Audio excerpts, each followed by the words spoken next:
Hello, friends. This is Dave Hurwitz, executive editor at ClassicsToday.com, here with, by popular demand, you wanted me to talk about it, and so I will. This really very fine new disc of Smetana orchestral works, symphonic works, actually.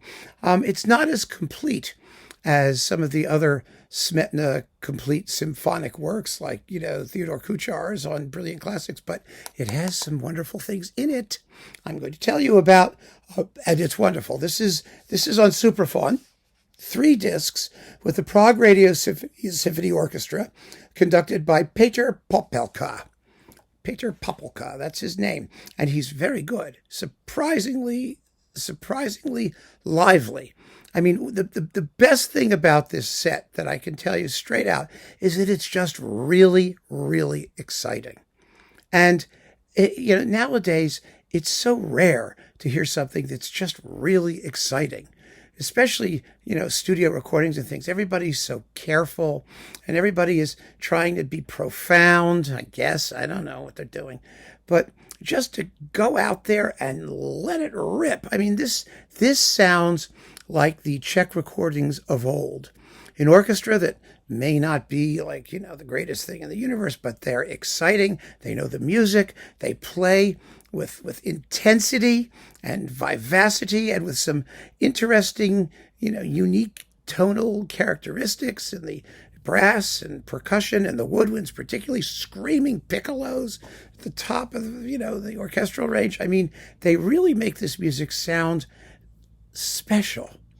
And God, what we wouldn't give to have performances that sound special. You will have your favorite recording of Ma Vlast. That's disc 3, I'm sure. But this one is awfully good. I mean, it's really, really, really good. The Moldau has just surges along, and the trumpets are really pretty decent at the end when they have to do their da da da da ba ba ba ba da da da da, that thing that nobody does well. I mean, Sharka is really vicious.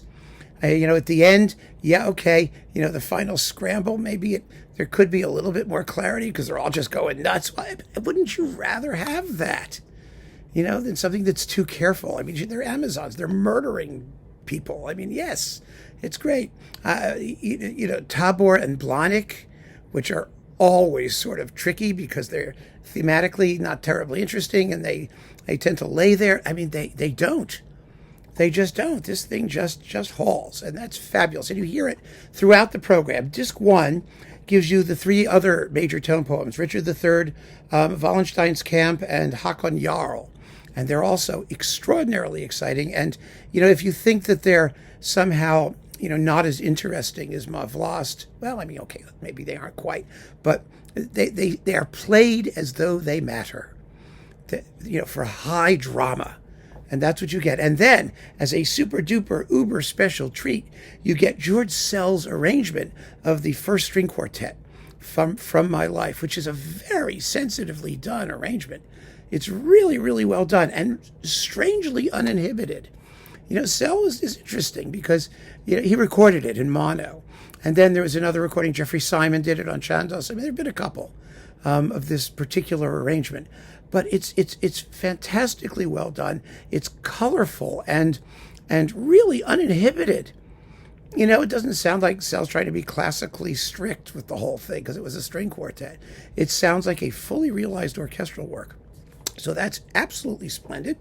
And then we've got the Festive Symphony in E major, Opus 6, which is a 40-minute long symphony that nobody pays any attention to because it was written for the visit or coronation or something of the emperor to Prague. And as a result of that, it uses the emperor's hymn, which is, Deutschland über alles, actually, now. I mean, it's the German national anthem now, but it was the Emperor's Hymn by Haydn. You know the tune. Da, da, da, da, da, da, da, da, da, da, that thing. It uses that. And so it's not, strictly speaking, a work of Czech nationalism. And so, because Smetana is the Czech nationalist composer, this symphony was very quietly hidden away. It was kind of like Siegfried Wagner's symphony, because he wasn't supposed to write it because Wagner said the symphony was dead. Well, Smetana wasn't supposed to write it because it was for an Austrian thing, and not a manifesto of Czech independence. But it's a beautiful work. It's lovely and fun to listen to. And again, this performance is just a smoker. They really, really go for the jugular. And it's great. So, you're going to have your favorites in the big work in Mavlast. And, there are numberless wonderful recordings of it, with, Raphael Kubelik sort of leading the pack, and then lots of others. But, wow, it was really, really, really good to hear this. I mean, they're all having a great time, and so will you. So keep on listening, friends. Thanks for joining me. Take care.